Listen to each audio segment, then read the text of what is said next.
muwaadiniinta magaalada New York ayaa waxay mar qura ku baraarugeen barkimooyinka boxingka ee feerka lagu ciyaaro midab jaalaha leh oo ku faafsan wadooyinka magaalada iyadoo dad badani ay ogeyn sababta ka dambaysa in wadooyinka lagu faafiyo ila wareedyo ay warbaahintu heliso ayaa waxay sheegayaan in barkimooyinka la suray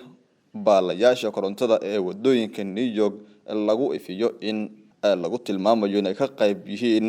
dhacdada design oo shir ay magaalada ku qabsanayaan farshaxamiistayaasha magaalada kaas oo soo jiita indhaha 100,000 oo farshaxamiista oo ku sugan daafaha kala duwan ee dunida.